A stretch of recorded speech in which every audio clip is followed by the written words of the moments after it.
So we're here now with Vince Machi from, every international tournament or club that is going. You've been around, there's like four countries that I've got on my list to talk about, but we've finally got you on the screen. It's been a bit of hard work to try and get us both together at the same time. We Yeah, finally managed to do it. Vince, how you doing today anyway? I'm doing very well. Thank you so much for having me. Sorry it took so long to make this happen, but I'm happy to be here and happy to talk flag always. So we're basically going to be doing almost like a "This Is Your Life" in the flag football. So we're going to go all the way back to the beginning. Growing up Okay. in America, obviously you're introduced to American football a lot sooner than most people are in like the European countries. What Yeah. was your first kind of like experience playing football, either kitted or flag? Yeah.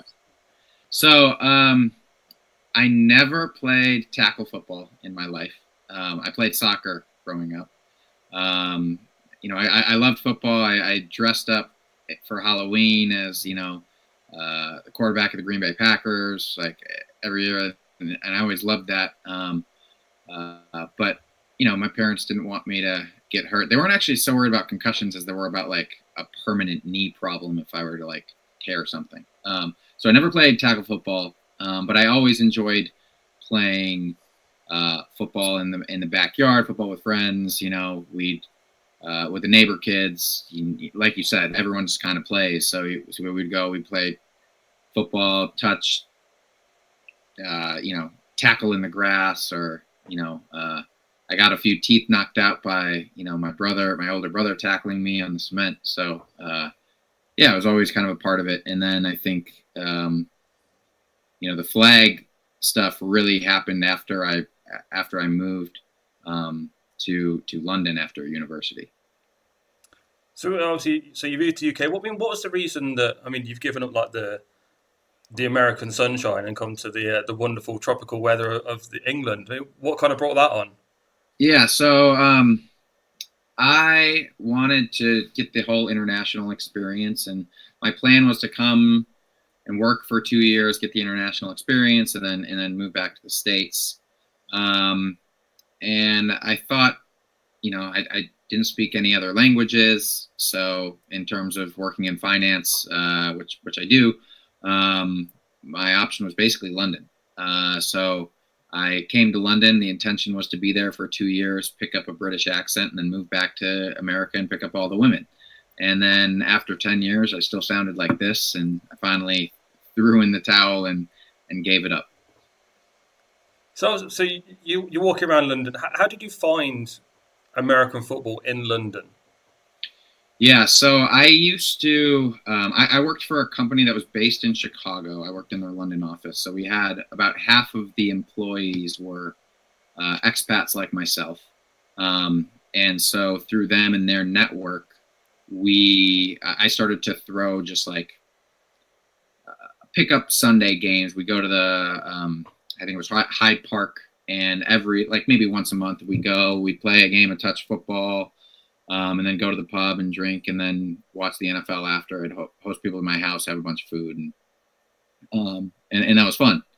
And then from there, um, I think about 2014, 15, something like that.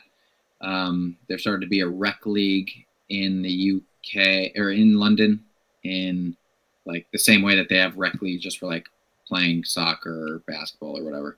Um, so signed up for that, met some people, and then I was able to grow my Sunday game. It started to be a weekly thing, and literally we'd have everybody, and I would write up weekly game recaps and email them out. And we held um, something called the Heisman Awards. So it was a black tie event at the end of the year, and we gave out a lot of wonderful awards like uh, best best lineman, uh, best. There's probably a few awards that were given out that maybe 10 years later probably wouldn't be given out anymore. Uh, but there were some good ones. Best play of the year, Heisman of the year, and it was just a really fun thing. And it was all the guys that would play, and then the wives, partners, all of that would come, and it was just a really fun event. And then um, I remember somebody in that crowd telling me about how they had a friend from Austria or something that played in some real flag football leagues and tournaments, and they flew around Europe to do it. And I remember thinking to myself, that is really lame. Like, this is flag football. It's not that serious, bro. And then I think it was like, honestly, like a few months later, and I was just walking home, happening to remember that conversation. I may have been slightly under the influence. I can neither confirm or deny. But I remember coming home, and I just Googled flag football tournaments, and flag spin, kind of now USA Football or FFWCT, had made a post about the 10 flag football tournaments that everybody should go to. And Big Bowl was on that list. And it happened that this was, I guess Big Bowl had just kind of opened their registration, and this was for the 2016. So this was maybe a year or two before they stopped opening, and then it would close in 2 minutes. So this one you could still actually register for. So I registered a team. I didn't have a team. I just put down.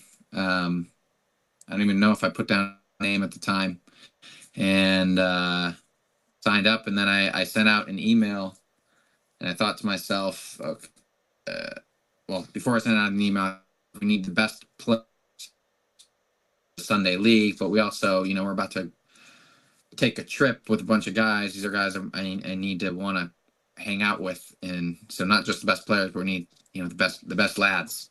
And so I sent some emails out, got a lot of interest, and we signed up for Big Bowl 2016, having never played a game.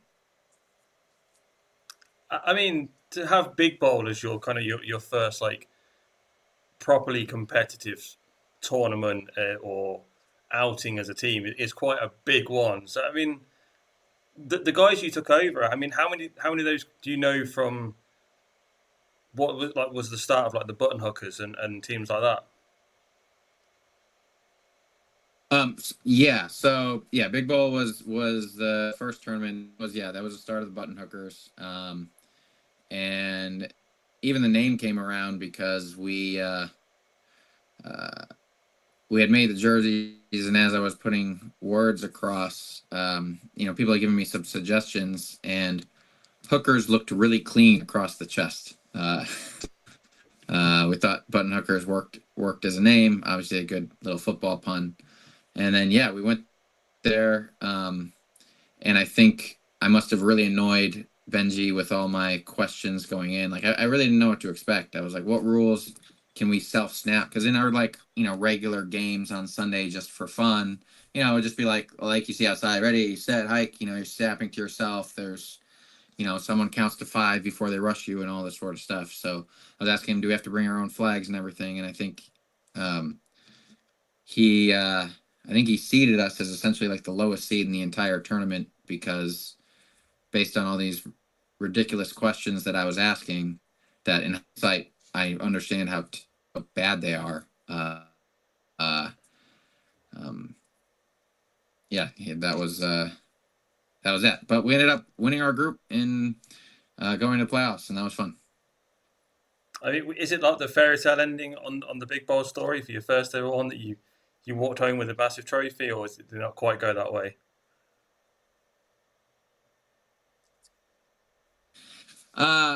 Well, I think we really didn't know what to expect at all. Didn't We were able to have we did a couple kind of practice games. I was able to get in touch with like the London Rebels, the London Expads, like Tarek and such, and so we did a couple kind of practice games against them before going. And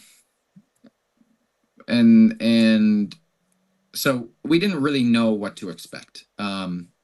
So we went in. We were able to win our group and finish first there, and then make it to Sunday, the top bracket. So I think in that sense it was a success. But like looking back on it, there's a lot of stuff we didn't do very well.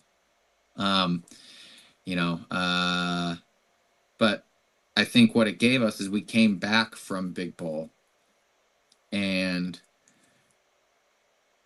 asked if everyone would, meet one night in the pub, and we met one night in the pub, and I said, hey, look, I found out there's this whole league in Great Britain that we could join. We could join this BAFA league. We hadn't heard of it or known what it was. So I could join this. We could play in these like games, travel around the country to play, and we could take it somewhat seriously. And I think if we just learned it a little bit, I think we could win a national championship. And I don't really care what the sport is or what the country is.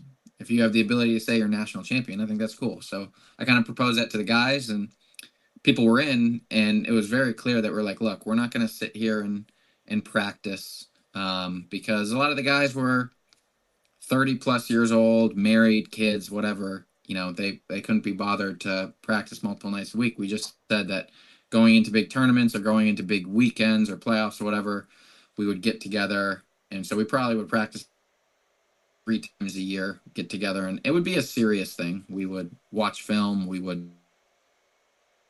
go and such. But yeah, we did that, joined the UK League, and we won the league our first 2 years, and then we stayed, lost in the semifinals, and then I moved back to America. So then that was basically the end.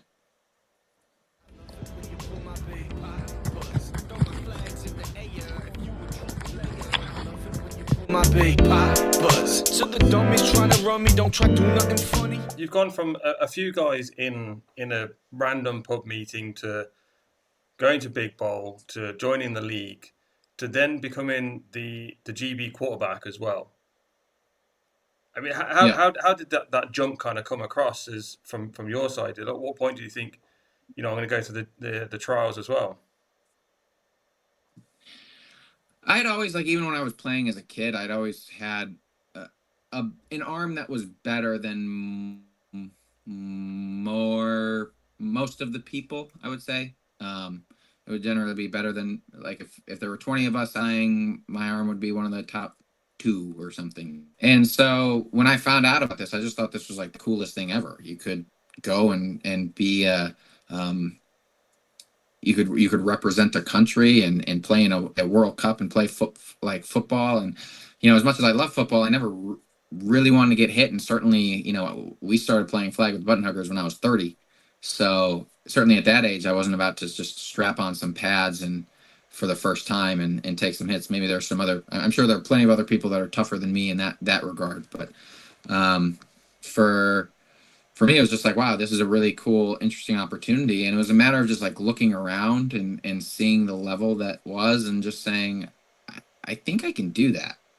And so I reached out to, there were some conversations I think I had with Al. I honestly can't remember me reaching out to him reaching out. There's a little bit of both. Yeah, that's how I joined the Great Britain national team. And flag football was the biggest reason I got my Great Britain passport. I had been eligible for a year, I think. And I just was like, take it or leave it. I'm not really sure if I have a reason. Then when I saw I could play for the Great Britain national team if I had one, I was just like, boom, sign me up.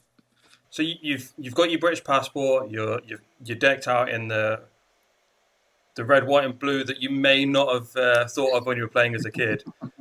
Sure. Playing with the national team, what was your kind of experiences on the field, and maybe a few off the field experiences that you might remember? Yeah, it was a really.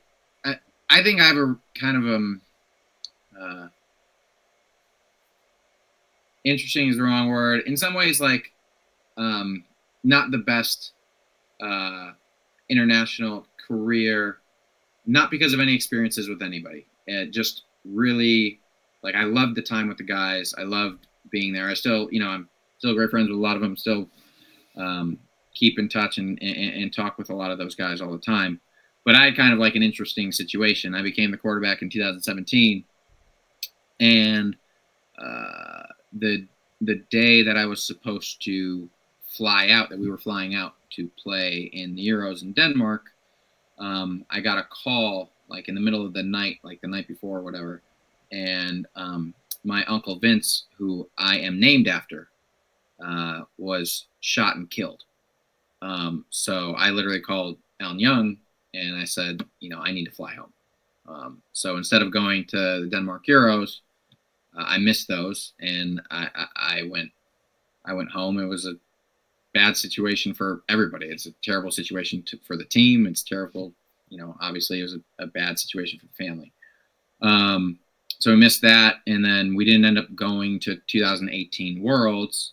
So then I didn't actually suit up for GB until 2019. That was the first time in Israel, and my first ever game was against Italy, and we won, and it was good. And I think it was a really fun experience. I think at that time I was playing for the men, and I was the captain of the men, and I also was coaching the women. I was the offensive coordinator on the women's team, and that was it was a lot, that tournament. But I thought we generally did well. I think the men, we competed really hard against Denmark. We came close to beating them at the time.